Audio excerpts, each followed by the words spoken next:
Good morning. It's Ashoke Sen. Thank you. Okay, so today I will discuss 1-pi effective action and its applications, how it helps us resolve some of the issues that we have been discussing, in particular on vacuum shift and mass renormalization. So I will begin by recalling the 3 slides that I showed at the end of the last lecture, okay. Namely the definition of these curly brackets and the square brackets, because these are going to be important for most of today's talk. Okay. So the curly bracket of n states in the Hilbert space, okay, is nothing but the 1-pi amplitude that we have been talking about. Okay. So far we have been talking about 1-pi amplitude for a given genus G. Okay. Now all that has changed is that we have summed over genera weighted by this factor of string coupling to the power 2G. Okay. Now of course in practice we will always work to a given order in perturbation theory, so this will be cut off at some integer to which you want to study this. Okay. So this is a number. Okay. Now given this, we define a state in H simply by demanding that the inner product of any state A0 with this object is given by the curly bracket with an additional insertion, namely that of A0. Okay. And since a state is completely specified by giving its inner product with any state, once I have told you how to compute this, the square bracket gives a unique state. Okay. Then we discussed last time some properties which you can prove based on various conformal field theory identities. Okay. The first property of course is very simple, that namely under the exchange of 2 of these, it just picks up a factor, okay, and this factor is the product of gamma I, gamma j. Gamma I is the Grassmann-nullity of Ai and gamma j is the Grassmann-nullity of Aj. Okay. So the Grassmann-nullity is defined as 0 if Ai is Grassmann even and 1 if Ai is Grassmann odd. Okay. So that is the standard definition of Grassmann-nullity. Okay. Then we mentioned an important identity. Okay. In fact, this plays a crucial role. Okay. So I will not go through the full derivation of this identity, but maybe I can say a few words about how to go about proving this. Okay. So the left hand side you can see, because we are inserting QB on each of the AIs, okay, the left hand side essentially corresponds to omega g with this product replaced by QB on this product, okay, where QB means you take one QB at a time and act on this. Okay.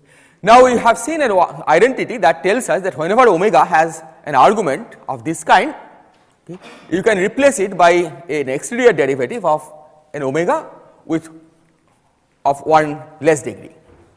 Okay. So once you have expressed this as an exterior derivative of an omega with 1 less degree, we can now integrate by parts over this RGMN and pick up boundary contributions. Okay. You pick up contribution from the boundary of this region RGMN. Okay. And what appears on the right hand side of this equation is essentially those boundary contributions.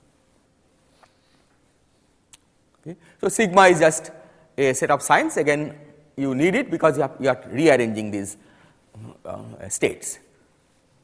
Okay. G is an operator in the Hilbert space. Okay. It has a very simple definition. Acting on a Neveu-Schwarz sector state, G is just identity, whereas if we act on a Ramond sector state, G is this x naught, okay, where x naught was defined as the 0 mode of the picture changing operator. Okay. And from this identity we can derive a similar result for the square bracket, okay, because after all the square bracket is defined through the curly bracket. Okay. And finally I mentioned another useful identity, again this is a symmetry property, okay, namely that if we have an object like this, then you can exchange whatever is outside the square bracket with whatever is inside the square bracket. That is what we have done here. Okay. But in that process you pick up a sign which again depends on the total Grassmann-nullity of these states. Okay. And the reason that I have emphasized these identities is because most of what we will be doing today, okay, will be basically based on these identities. You really never have to go back to conformal field theory again, okay, except for a few details like the commutator of BRST charge with various ghost operators. Okay. That is all you need from conformal field theory to proceed from here. Okay. You never have to talk about these omegas or Riemann surfaces and so on. Okay. So, are there any questions? Okay. So, the first thing we will discuss is how to construct the 1 pi effective action using these definitions. Okay. Now, since the argument of the 1 pi effective action will be the string fields, okay, we have to first mention what we mean by string fields. Okay, what are they? Okay. So, string fields of course will be divided into two parts, NS sector string field which are bosonic, Ramond sector string field which is fermionic, and let me remind you again that I am dealing with heterotic string theory for now, but exactly the same analysis can be extended to superstring theory. You basically have to include both left and right. Okay. So, the Ramond sector string field is taken to be an arbitrary state in the Hilbert space which carries ghost number 2 and picture number -1. On the other hand, Ramond sector string field is an arbitrary state in the Hilbert space carrying ghost number 2 and picture number -12. Okay. And we will often use this notation psi which is just the sum of a Nebuswar sector string field and a Ramond sector string field. Now, normally when you think of as fields, okay, fields are functions of x of the space time coordinates, okay, or in momentum space which is more relevant here, fields will be functions of the momentum variable, okay, the Fourier transform of the fields. So, one might wonder in what sense are states labeling fields, okay, in what sense are you saying that a state corresponds to a string field, okay, and to see in what sense a state represents a field, okay, we simply have to expand a generic state psi in a basis. So, let us suppose that phi r is a basis in H minus 1 which is the Nebuswar sector states with picture number -1 and H minus half which is the Ramond sector state with picture number -12. Suppose phi r is a complete set of basis states in this, okay. Then given any state, okay, we can expand it out in this basis, okay, and these ARs are just numbers. Okay.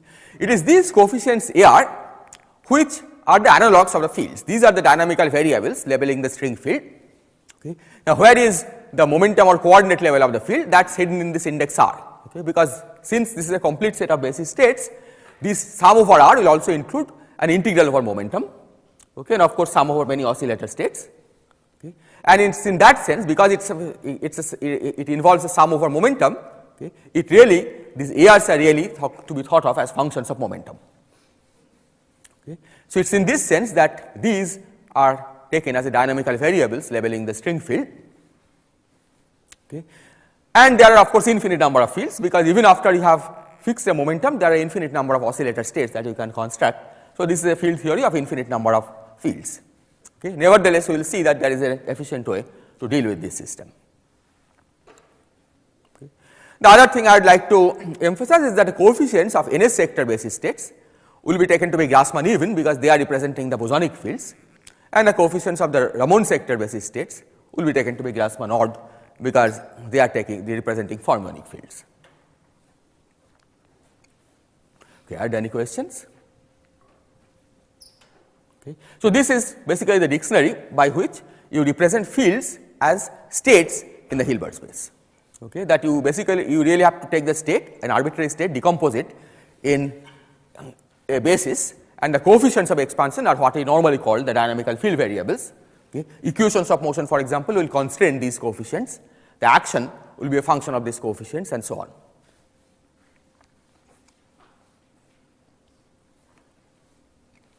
Okay. So, with this we are now ready to write down the one particle effective string field theory, okay, and we will first describe the 1 pi effective action for the NS sector fields, okay, and I will return to the Ramond sector fields later. Okay. So, here is the action. Okay. Now, what is an action supposed to do? It is supposed to give a number, okay, for a given field configuration. Okay. A given field configuration which corresponds to a given choice of these ARs correspond to a given state. Okay. And the idea is that given that state, you construct this number by this procedure. This is what is called the kinetic term, okay, and then there is an infinite set of interaction terms which are given here. Psi ns to the n essentially represents a an insertion of n psi ns's inside the curly bracket. Okay.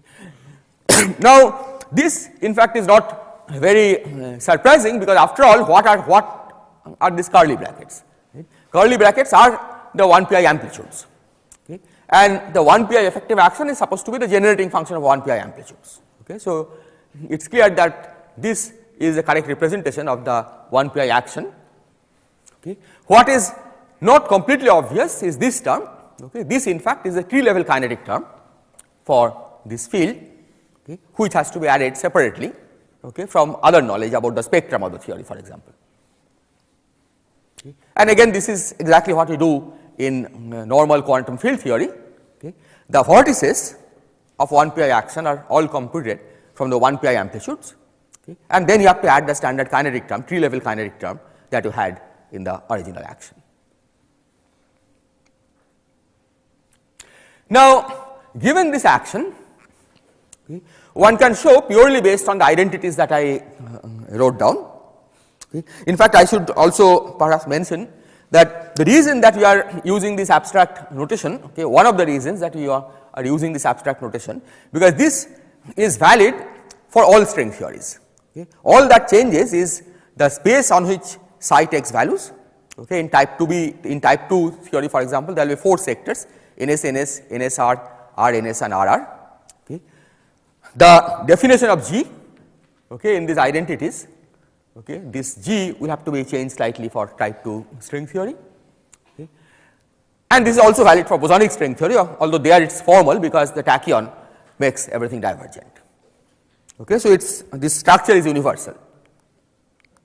So, once you have done this for heterotic, it is exactly the same analysis for type 2 with some replacement of what you mean by the operator G and what you mean by the Hilbert space. Okay. So, now what one can show based on the identities that I described earlier, and it is actually a good exercise to do, because you really do not need to know anything much about conformal field theory. Okay. You just use those identities and manipulate, and you can show that this action is invariant under an infinitesimal gauge transformation of this kind, okay, where lambda ns is an element of H with ghost number 1 and picture number -1. Okay. So, the only thing that has changed is that now it carries ghost number 1 instead of ghost number 2, and that is because in order for this to make sense, it better be that lambda carries ghost number 1, because BRST charge QB carries ghost number 1. Okay. So, again we call this gauge transformation parameter, but if you want to connect this with normally what we call gauge transformation parameters, which are functions of x or functions of momentum in the momentum space, you again have to expand lambda in a basis, okay, and it is the coefficients of expansion in that basis which are the gauge transformation parameters. Okay.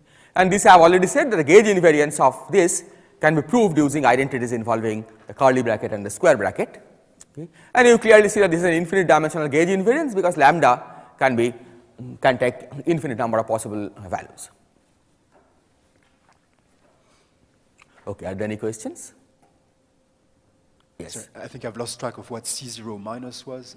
Oh, C0 minus is C0 minus C0 bar. I might have mentioned it some time ago. It's the if we have the C and the B ghosts, right?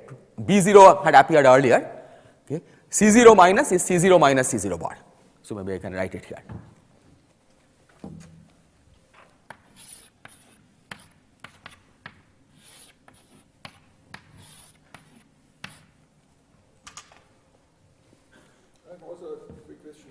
Normalized, so that the kinetic energy terms are canonical, or is it not? Well, in this case, yes, it is normalized. At least the tree level kinetic energy term is correctly normalized. Okay, but this you can see can give additional quadratic terms. Okay, so you have to renormalize it, and that's the renormalization, wave function renormalization that you have to perform in field theory.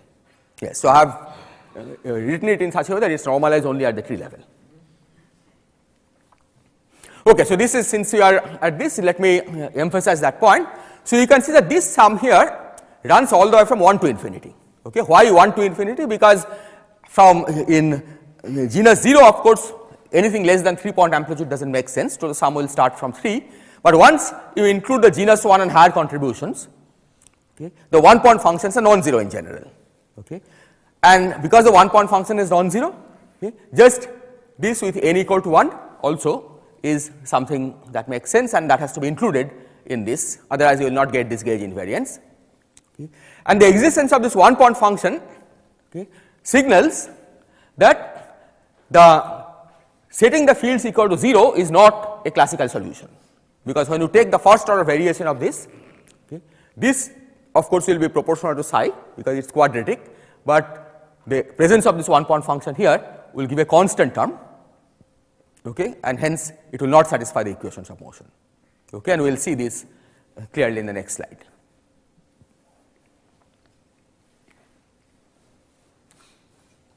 So, here is the equation of motion. Okay, this you can get by the standard variational principle. So, you make an arbitrary change in psi and you demand that the coefficients must vanish to first order in delta psi, and this is what you get. Okay, again you can derive this without knowing anything about conformal field theory. Okay. Now, here is what I had mentioned earlier. Note that the n sum runs from 1 to infinity, okay, which is a reflection of the fact that just square bracket with nothing inside is also non-zero. Okay. For this we can go back to the definition of the square bracket. Okay. You see that even if n is 0, capital N, okay, which means that this is a square bracket with nothing inside, okay, its inner product with a state is the one point function, and that is non-zero in general. Okay, from torus onwards it is a non-zero one result, and hence the square bracket with nothing inside, okay, is also a well defined state in this theory, and it is not 0 in general.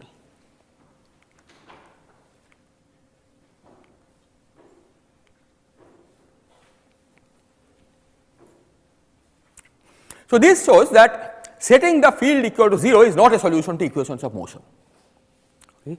And so, in order to do anything sensible, okay, you have to first solve the equation of motion and then expand the one pair action around the solution. Okay. And of course, the special importance are the vacuum solutions which carry 0 momentum, okay, because that is where you will calculate the spectrum. What's the result of operating the RST generator and Ramond sector? Well, I will come to Ramond sector.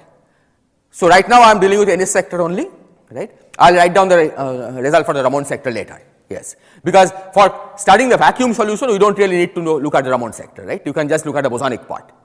That is why I have not included the Ramond sector. Related to fermion.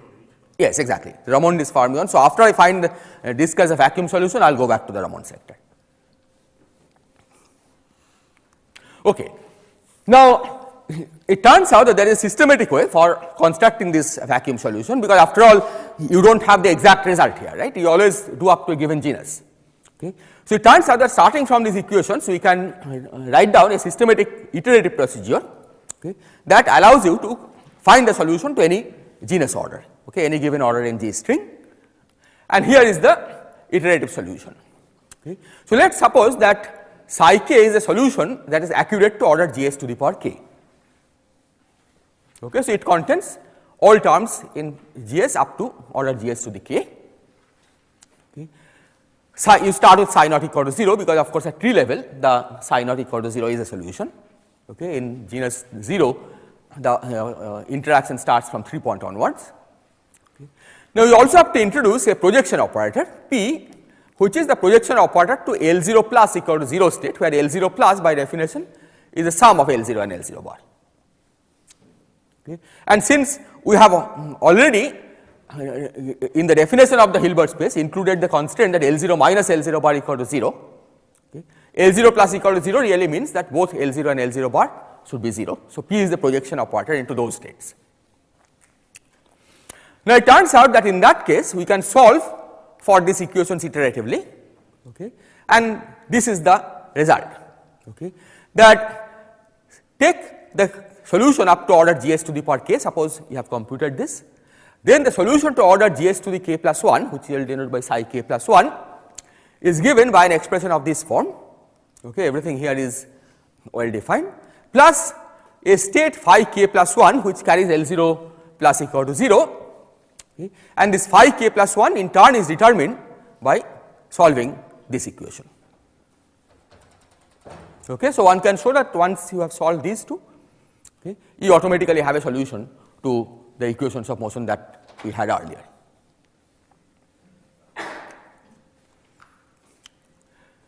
Now, this looks a little strange from the point of view of what to do normally. Right? Normally, when we try to do string perturbation theory, okay, we do not have to solve equations of motion and then plug it back and proceed. We just carry out sum over Riemann surfaces. Okay. So, one might ask that what is the relationship between what we do normally, okay, in sum over Riemann surfaces to what we are doing here. Okay.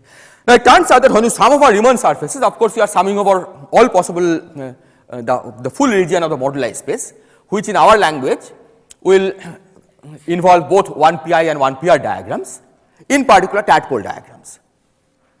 Okay.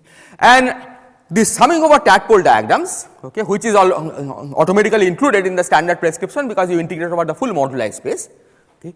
If you study what it translates to, okay, in this language, okay, it translates to in this language a way of solving these equations, okay, where you basically do not have this 1 minus p, okay, it is just identity. So, you remove this and you do not have this factor over here. Okay. So, in fact, that is a much simpler looking solution. Psi k plus 1 is just given by this operator acting on psi k to the power n minus 1. Okay. So, the difference between what we do normally and what we are doing here is in the fact that we have separated out the contribution from these states and we are treating them separately in this phi k plus 1, which has a separate equation.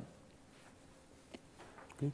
Now you see that if you are unlucky, okay, then the standard procedure that we follow in string field theory, in perturbative string theory, okay, will run into trouble, okay, because if you did not have the projection operator, okay, then this square bracket psi k to the n minus 1 could contain a component along a state which is L0 plus equal to 0 state, okay, and acting on those states this operator diverges. Okay, if this contains a component, okay, along L0 plus equal to 0 state, then this operator will diverge, okay, and one can show that these divergences are precisely the tadpole divergences that one could encounter in the conventional approach to string perturbation theory. Okay. So, what we are doing by this procedure, okay, is essentially removing the possibility of a tadpole divergence because you have inserted the projection operator 1 minus p. Okay. So, clearly all the L0 plus equal to 0 states have been removed, this operator is well defined acting on this. Okay. The price you pay is that you have to separately solve for this additional state, the L0 plus equal to 0 component, by solving this equation. Okay. Is this point clear? Any questions?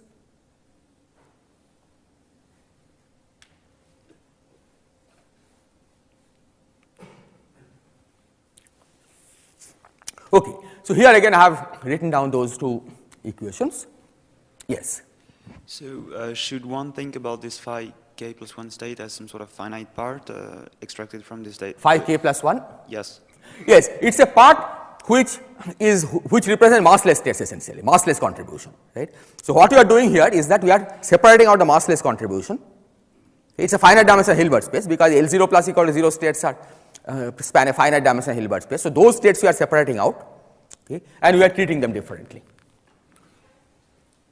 And so the other GS k plus 2 terms, they just drop out? Or? Yeah. So, because you are trying to solve these equations up to order GS to the k plus 1, right, to this order you can ignore them.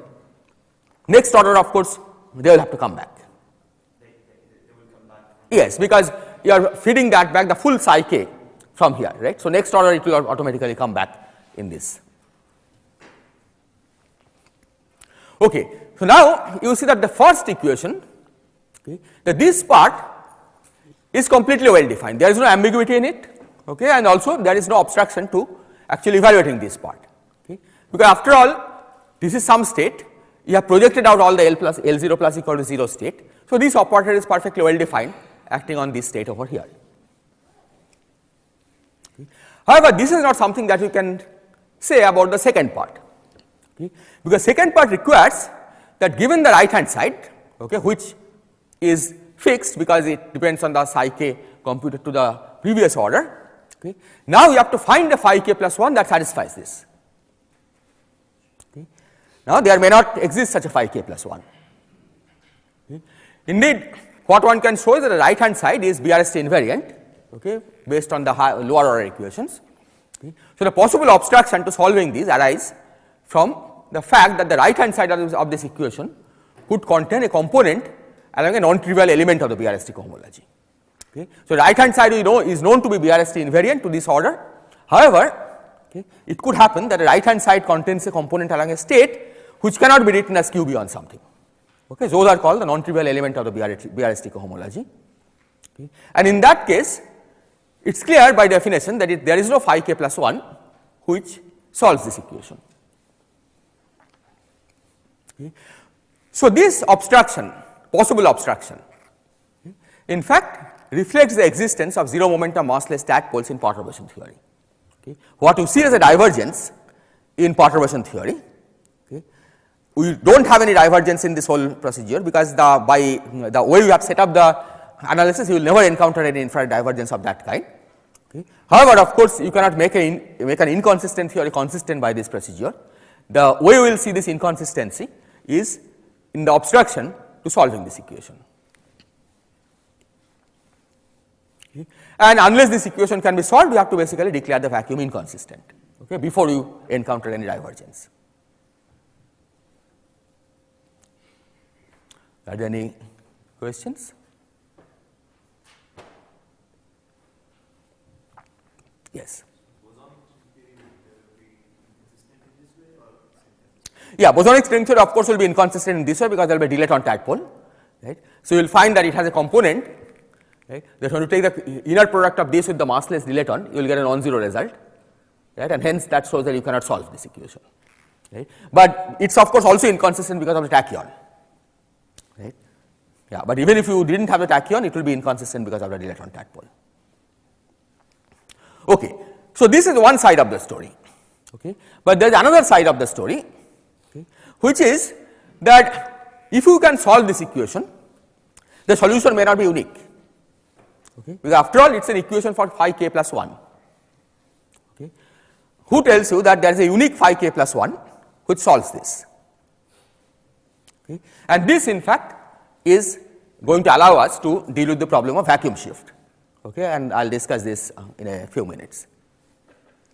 Okay. So while we should keep in mind that this way of doing it, okay, has two aspects. One is that you may run into obstruction which reflects the existence of massless tadpoles.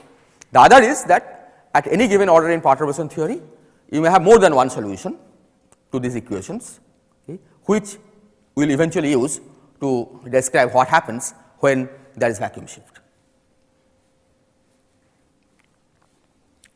Okay, so let me repeat what I have said again. Okay. So once we have gotten solutions to these equations, okay, then you are guaranteed that we will not encounter any further tadpole divergence in perturbation theory. Okay. Removal of tadpoles, okay, or cancellation of tadpoles essentially in this language is a statement that these equations can be solved. Okay. And this is a perturbative statement. You can always work up to a given order in G string. Okay. And if these equations can be solved, then you will conclude that to that order in G string there are no tadpoles. Okay. It of course does not guarantee that there is no tadpoles to arbitrary order in expansion, because we never test whether these equations have solution to arbitrarily high order in GS, right, because for that you have to solve the theory completely. Okay. So the full solution will denote by psi v, okay, which of course is psi infinity because you have to go to infinite order. But in practice we shall always stop at some fixed value, fixed order in G string.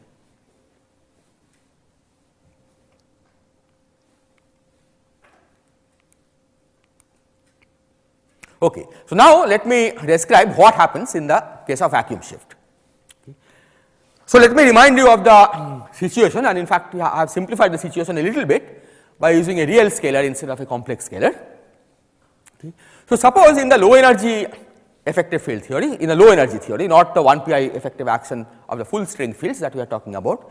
Suppose in the low energy theory, okay, after doing a one loop calculation, you find that a scalar field chi has developed a potential of this kind. Now, when we examine this, it is clear that to order G string, okay, we have three different solutions. Chi equal to 0 is a solution, that is a maximum, and chi equal to plus minus Gs root k are also solutions. Okay. So, how will this reflect in what we have been doing? Okay. We will of course not write down a low energy effective action like this.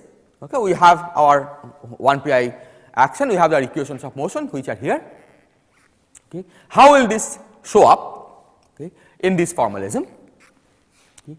The way it will show up in this formalism, okay, is precisely that there exist multiple solutions for phi 1. Okay. Phi 1 is the solution to order G string. Okay. What we will find is that when you are trying to solve these equations, okay, to order G string, you have multiple choices of this, okay, which solves this equation. Okay. And then it is up to you to decide, okay, which solution you pick and go to higher order. Okay. Once you pick a solution, okay, it of course feeds back into the equation of motion, right. Once phi 1 has been chosen, that determines what psi 1 is, okay, and that psi 1 now enters this equation to determine psi 2 or phi 2. Okay. So, once we have made a choice of a solution phi 1, okay, it will feed back, you feed it back, okay, and it will affect all the higher order equations. Okay. And then you may find that some of those solutions, okay, continue to satisfy the higher order equation, some of them do not.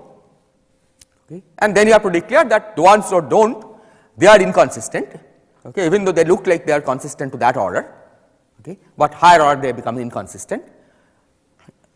On the other hand, those which continue to satisfy equations of motion to higher orders, okay, they are consistent solutions that survive. Okay. So, in this case, for example, what we will find is that the solution that corresponds to chi equal to 0 will have non-zero dilaton one point function at higher order.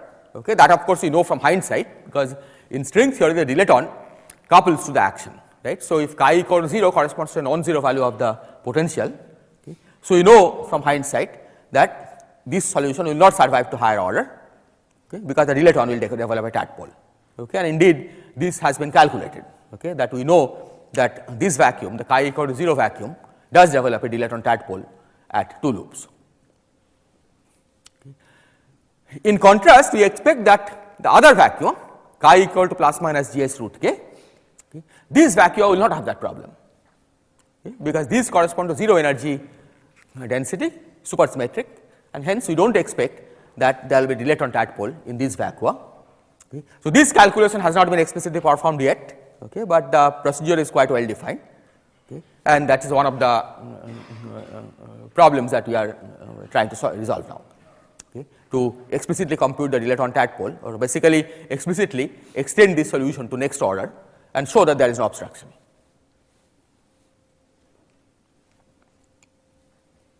Okay, are there any questions?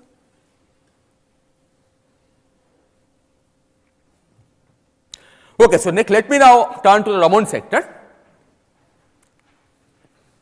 Okay. Now it turns out that for Ramond sector states, it is not possible to write down an action with local kinetic term. Okay. So we can only write down equations of motion, that is one choice. I did not mention the other choice, which is that we can write down an action in principle, okay, but you have to impose additional constraints. Okay. There is really no action from which everything follows. Okay. And this, in this language, in this technical language, this is related to the fact that the Ramond sector states carry picture number minus half, okay, and the inner product between two such states vanish by picture number conservation. Okay. I told you that on a genus G surface, picture number conservation requires that the total picture number should be 2G minus 2. Okay. So, in genus 0, which is where you define inner product, okay, a non-vanishing answer will come if the correlation function has total picture number minus 2. Okay. So, for NS sector states, this is perfect because NS sector states carry picture number minus 1. So, indeed total picture number is minus 2 when you have 2 of these. Okay. For Ramond sector states on the other hand, the total picture number is minus 1 for 2 Ramond sector states, okay, and because of this it is not possible to write down a kinetic term for the Ramond sector states. Okay. What you can do is to introduce additional fields, okay, and then impose a constraint. Okay. You introduce an additional field which is in the -3 picture, you can write down a kinetic term, but then you impose a constraint by hand that relates -3 to -12 picture states, because you do not want to double the number of degrees of freedom. Now, if you are trying to formulate a fundamental string field theory, okay, that we will go ahead to quantize and get the string amplitudes, this would be problematic, okay, because just getting the equation of motion, okay, or just having an action which requires additional constraints, okay, does not fix the quantization laws unambiguously. Okay. However, for 1 pi theory this is not a problem, because you are not going to further quantize a 1 pi action. Okay. From the 1 pi action we are only supposed to calculate tree level amplitudes, okay, which is equivalent to essentially looking at the classical equations of motion that are derived from this 1 pi action. Okay. So, the problem that one normally faces for formulating a field theory involving Ramond sector states, okay, are absent when you work with 1 pi effective field theory. Okay. So, what I will do now is that I will write down the equations of motion, okay, for fields now which involve both Neveu-Schwarz and Ramond sector states arbitrarily, because of course the Ramond sector equations of motion will involve Neveu-Schwarz sector states also, right, because bosons and fermions couple in a given theory. Okay. So, are there any questions?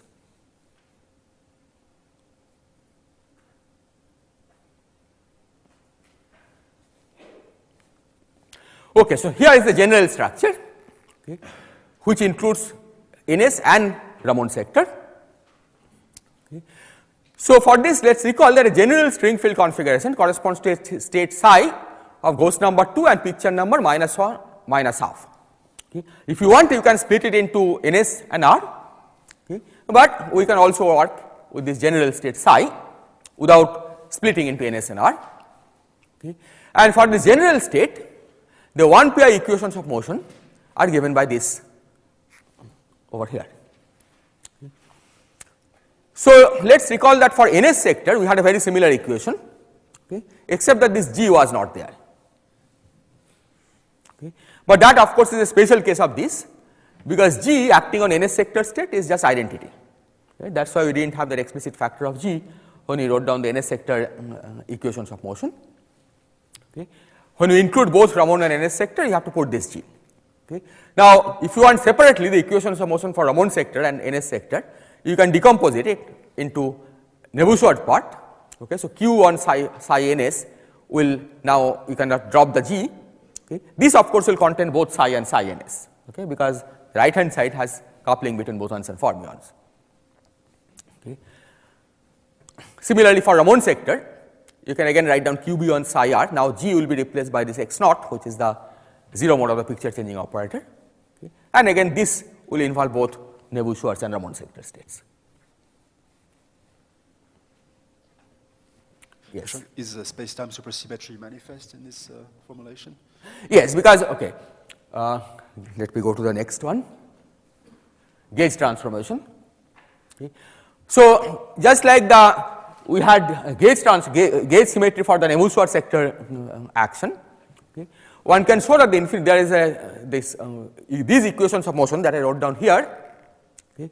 They are invariant under infinitesimal gauge transformation parameters, which correspond to states lambda. Okay. This time again it has ghost number 1, but picture numbers can be either -1 or -12. Okay. -1 if lambda is in the NS sector, -12 if lambda is in the R sector. Okay. And here is the gauge transformation law. Okay. Again, to show that these equations, okay, are invariant under these gauge transformations, okay, you never have to go back to conformal field theory. Okay. You basically use the same identities that I wrote down, those few identities that I wrote down at the beginning of this lecture, and using those identities you can prove that this leaves the equations of motion unchanged. Okay. And now we can come back to the issue of supersymmetry. Okay. You see that this includes, okay, gauge transformation parameters which are Ramond sector. Okay. So, this includes in particular space-time supersymmetry transformations. Okay. Lambda can be expanded in a basis. The L0 plus equal to 0 part, okay, of lambda plus is the space-time supersymmetry transformation. Okay. So, yes, space-time supersymmetry of the equations of motion is built in manifestly in this whole formalism.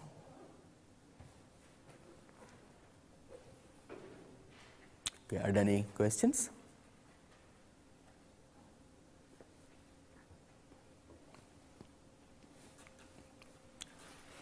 Okay. So, now let us go to the computation of mass denormalization.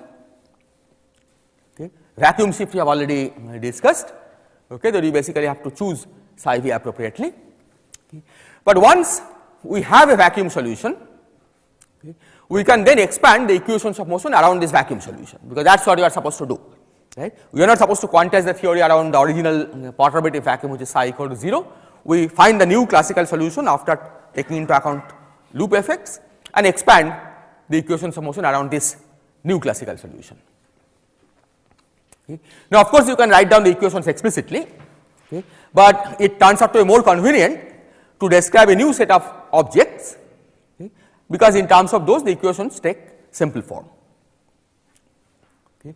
So, first of all, we define chi as the shifted field. Okay. This is the full string field, you have to subtract from it the vacuum. So, this is a fluctuation. Okay.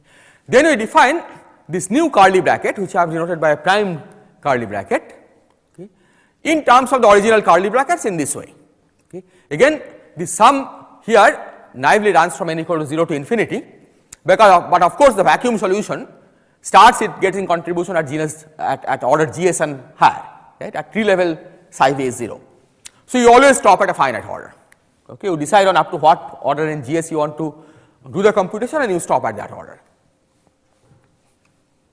Okay. So, you define this, but this time you define this only for k greater than or equal to 3, okay, because when the number of arguments is 2 or 1, okay, you just declare it to be 0. The primed version of the square bracket is defined exactly in the same way. So, the inner product of this with a state is essentially this. So, these I have already said, okay, that the 1 and 2 point function are declared to be 0, okay, and qb hat, okay, is a new operator whose leading term is qb, but then we have a whole series of additional operations which are given here. Okay. This is true for any state A. Okay. As you can see that since psi v is non-zero in general, qb hat differs from qb. Now, what one can show, okay, again this is based on just the identities that I wrote down earlier involving the unprimed brackets, okay, that qb hat together with these, okay, satisfy exactly the same identities, okay, that we had for the unprimed cases. Okay. In other words, let us take this one. Okay. If you take this identity, replace qb by qb hat everywhere and the curly brackets by primed curly brackets and the square bracket by primed square bracket, okay, the identity holds, it is an identity. Okay. And all you need to use to prove this are these identities themselves, okay, with unprimed brackets and the fact that psi v satisfies equations of motion. Okay. If psi v does not satisfy equation of motion, then of course this is not true.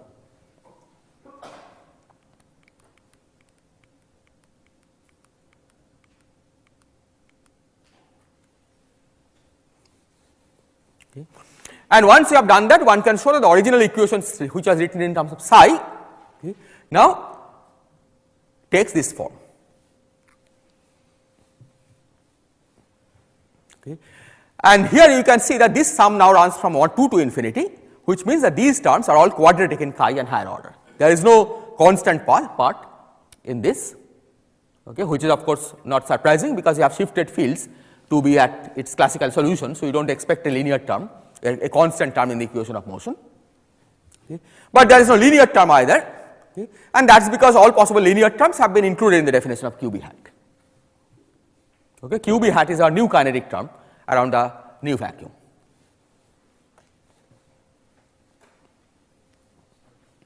Yes. Sorry, is it G missing? Is there a G missing? Yeah, that should act. Oh yes, you are right. There is a G missing. Yeah. So basically, the rule is that whenever you see a square bracket, you have to put a G in front. Yeah. So there is a G indeed here.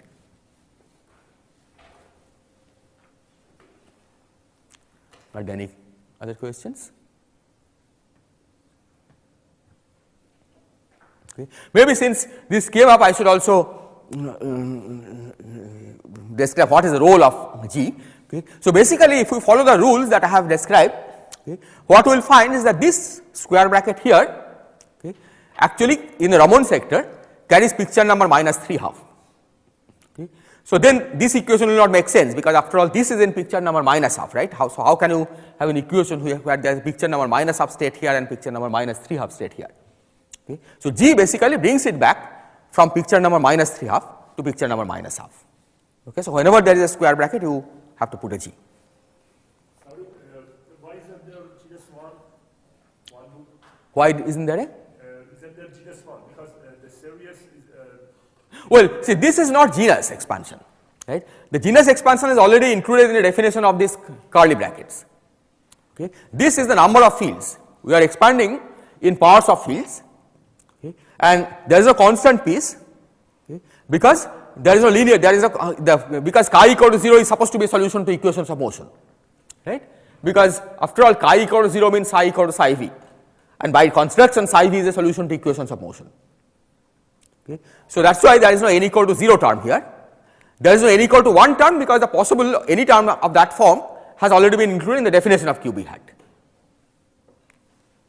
The n is equal to 1 is in the QB on the side? Yes, exactly. So n equal to 1 term is basically what we would have gotten from here. Okay. Any other questions? Okay, so now let us turn to the issue of mass renormalization. Okay. So what is mass renormalization? Okay, because this is now a 1 pi action, okay, you are not supposed to do any more quantum corrections. Okay, it already includes all quantum corrections. Okay. So now the renormalized mass, okay, will be obtained by simply looking for plane wave solutions of this equation, linearized plane wave solutions. Right? But after all, if you are given a field theory, okay, then at classical level, how do you determine the mass spectrum? You take the kinetic term and you look for its plane wave solutions, okay, and the plane wave solutions occur at given values of momentum square, and those are the mass squares. Right? That's how you define mass. So you look at the linearized equation for mass renormalization, okay, which is here. Okay. So this turns out to have two kinds of solutions. Okay, if you fix your momentum and you try to solve this, okay, what one finds is that typically this has two kinds of solutions. Okay. There are solutions which exist for all momentum k. Okay. And these solutions in fact can be shown to have the form QB hat acting on some other state lambda, okay, which is ghost number 1. Okay. And this you recognize as a pure gauge state, right, because the gauge transformation law, okay, linearized gauge transformation law is delta chi equal to QB hat lambda. Okay. So these solutions exist for all momentum, but we know that these are not physical, these are pure gauge. So once you have eliminated these solutions, then we find that there are additional solutions which exist only for spatial values of k square. Okay. And these are the ones which represent physical renormalized states. Okay. These represent physical states, and the corresponding value of minus k square give the renormalized mass square of the particle. Is this point clear? Okay. So this is the general procedure for computing the renormalized mass in this formalism. Okay. Now this of course looks somewhat abstract, okay, but this procedure can be developed into a fully systematic perturbative scheme. Okay. What I have described in the previous slide, okay, we did not assume that we are using a perturbative scheme. Okay. This is a general result, okay. But just like we solved for psi, let me go back to this one. Okay. We solve for the vacuum. Okay. There is a completely iterative procedure for solving for the vacuum. Okay. Similarly, one can develop a completely iterative procedure for solving these equations, okay, and that leads to a systematic procedure for computing mass renormalization. Okay. And I will not discuss this here, but a similar procedure can be given for the S matrix elements starting from the LSD formalism. Okay, because after all, once you have the 1pi action, okay, you are only supposed to do tree-level analysis with this. You apply the standard LSD formalism and you end up with a procedure for computing S matrix element, renormalized S matrix elements. Okay. Now, this you can find in these papers, okay. But I should also say at this stage that when we first analyzed this, okay, we basically got most of the results, but using trial and error. Okay. We used various consistency conditions and we arrived at a prescription for computing renormalized masses and S matrix elements, okay, without deriving it from some more fundamental principle. Okay. What the 1pi action gives, okay, is to way to derive this from a more fundamental principle and also fill some of the gaps which are there in our trial and error approach earlier.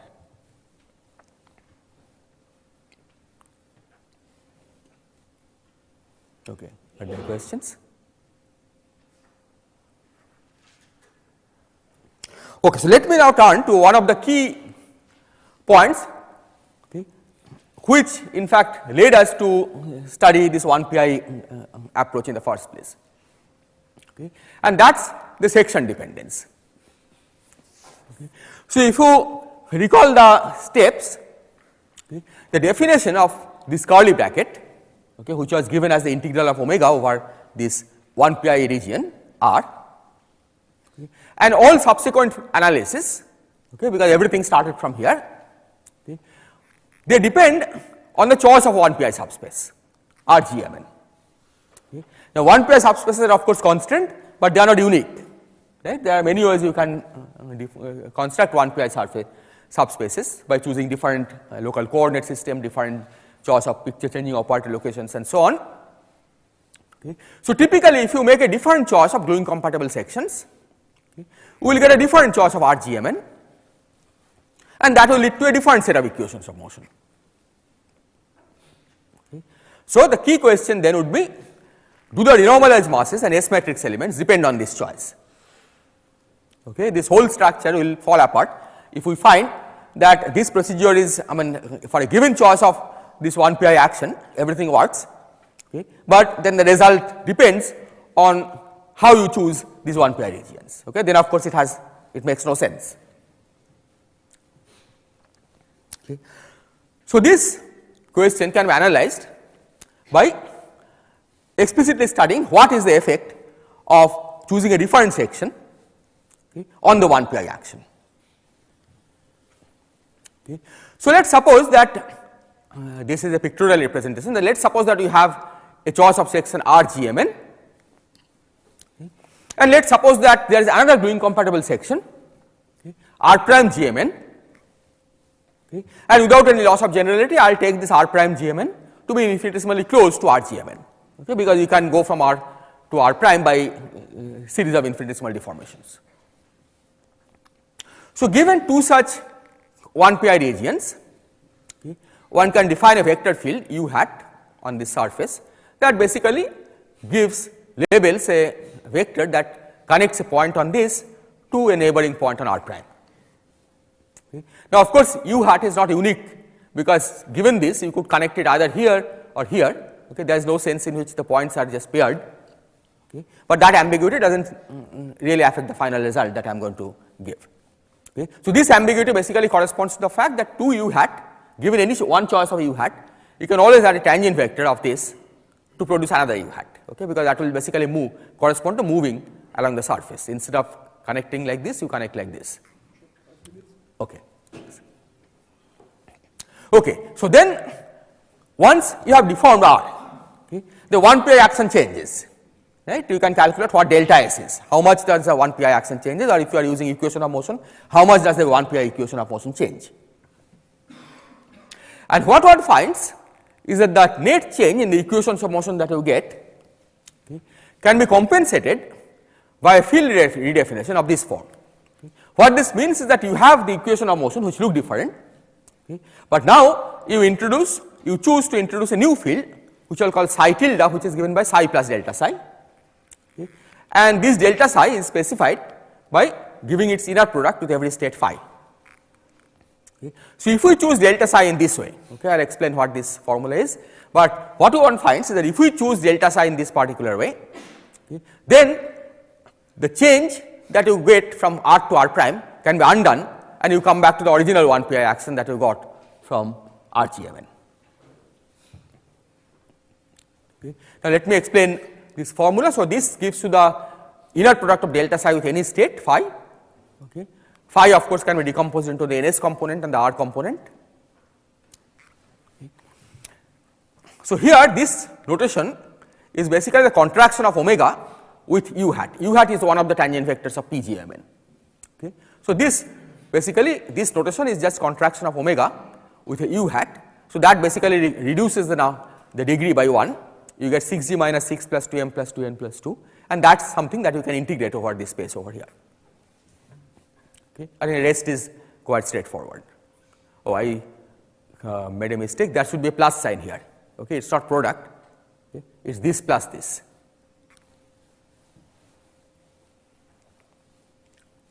Okay. So, once you have established that the change in RGMN can be compensated for by field redefinition, okay, then you can use the standard result in field theory that field redefinition does not change the denormalized mass and S matrix elements. Okay. In fact, here it is much simpler. Normally, when you have a field redefinition, okay, you also have to worry about whether the measure is invariant under the field redefinition. Right. It may happen that you make a field redefinition, classical action is invariant, okay, but the measure changes. Here you do not have that worry because you are only doing classical analysis with this 1 pi action. So, once you have established that at the level of the 1 pi action, a field redefinition can relate the two actions, one associated with RGMN and one with R prime GMN, you are guaranteed that you will get exactly the same mass, renormalized mass square and S matrix elements, even though the action itself looks different. Question? Yes. Here? Yes. Can there be sections satisfying these growing conditions which are not continuously connected? And so these arguments cannot be applied? Yes. So, the point, okay, there are possibilities, but what we can do there, okay, there is a similar formula. So, I told you that you can have, given that a RGMN, okay, can be taken to be formal sum of Ri's. Okay, this is also an allowed kind of choice of section. Okay. So, suppose we are given two sections which are far away, maybe they are not continuously connected or there is a spurious pole sitting between. Okay. You do not want to deform it. Okay. You can still do T times R1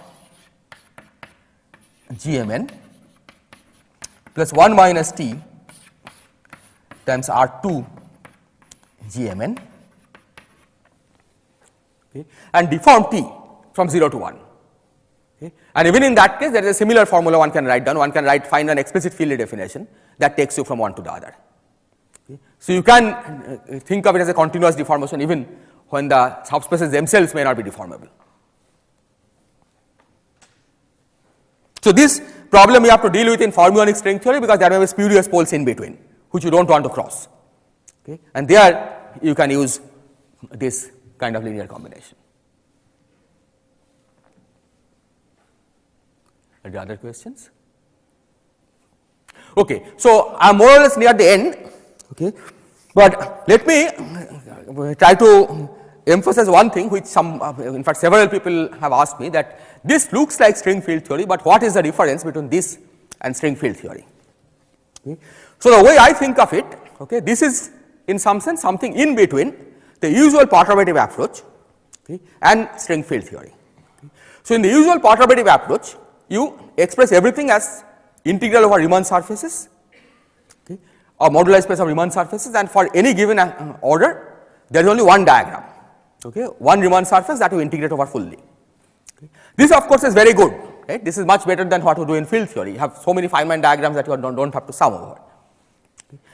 However, the price you pay here, okay, is that some of the issues which are easily understood in field theory, like how to do mass renormalization and vacuum shift, okay, are lost in this approach. Because when you are summing over everything, you don't separate out the tadpoles from the rest.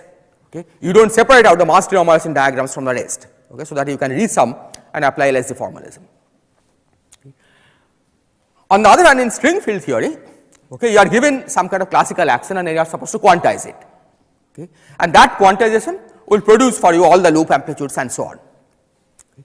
Now, this may be useful, this may be needed in fact for if you are looking for a non-perturbative formulation, but if you are looking for just reproduction of perturbation theory, okay, then it does not look very efficient. Right? Because after all, the world sheet theory already gives you such a nice perturbative description.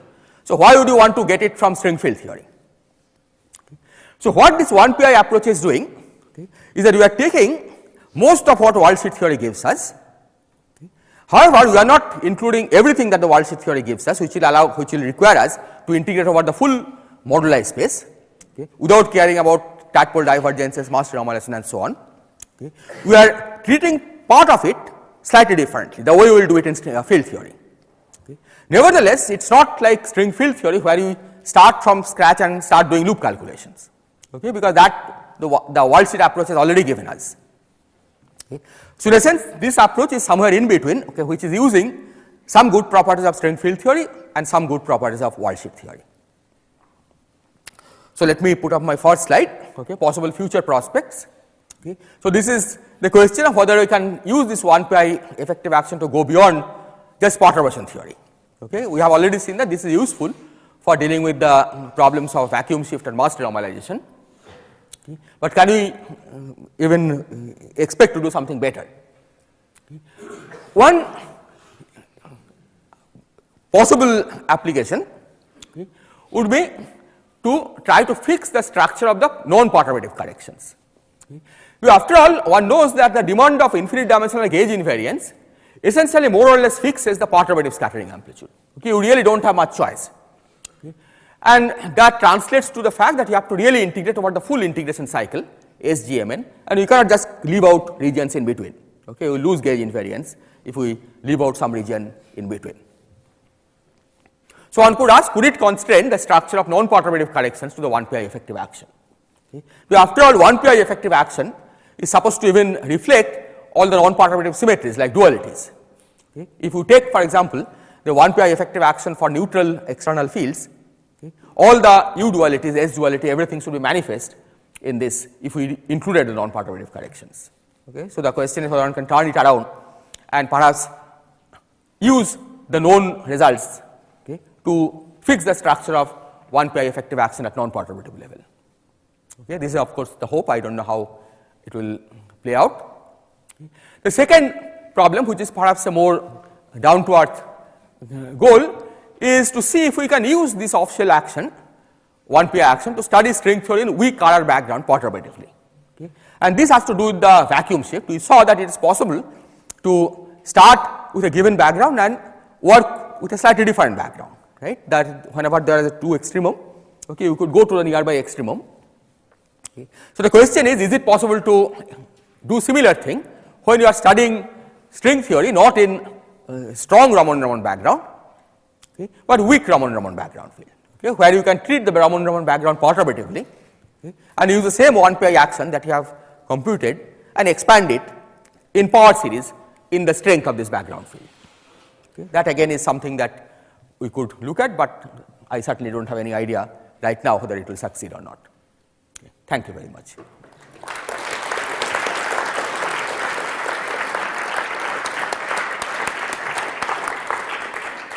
All right, thank you very much. Are there questions? Yes. Could you please explain shortly about LSD formalism in this procedure? It is exactly the same, because what you have to do, okay, that this 1PI action, starting from the 1PI action, you can calculate the off shell Green's functions. Okay. Now, LSD formalism tells us that in computing this off-shell Green's function, you include all diagrams, but not the Mass-Trier-Morrison diagrams on the external leg. Okay. So, you remove the Mass-Trier-Morrison diagrams on the external leg, okay, and set k square to be equal to the on-shell value that you have determined from this procedure. Okay. This tells us what the correct value of k square is for on-shell states. Okay. So, you compute off-shell amplitude, remove all the Mass-Trier-Morrison diagrams, okay, and set k square equal to minus m square. And finally, you also have to multiply by the wave function and Morrison factors, which are just constants that you can calculate explicitly from this formalism.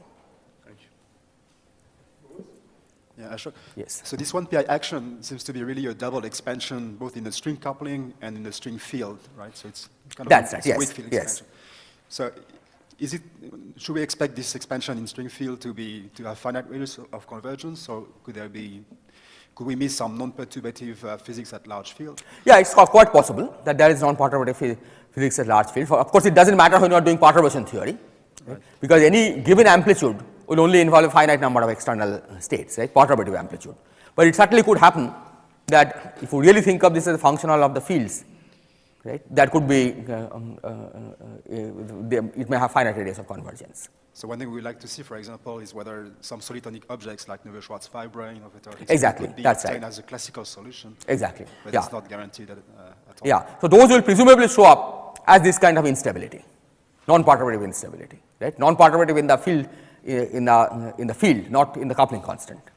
Yeah. Are there other questions? Yes. Yes. Do you expect that this formalism can be used with the pure spinor formalism or not? Well, I haven't thought about it, right? But it's quite possible because the the notion of 1pi action, of course, is very general, right? So one has to first, see what is the analog of the generalizing this to off-shell external string states in the pure spinor formalism, and in that case, I don't see any reason why it shouldn't be doable there. All right, I do not see any more questions, so we thank Ashoke very much again Thank for you. the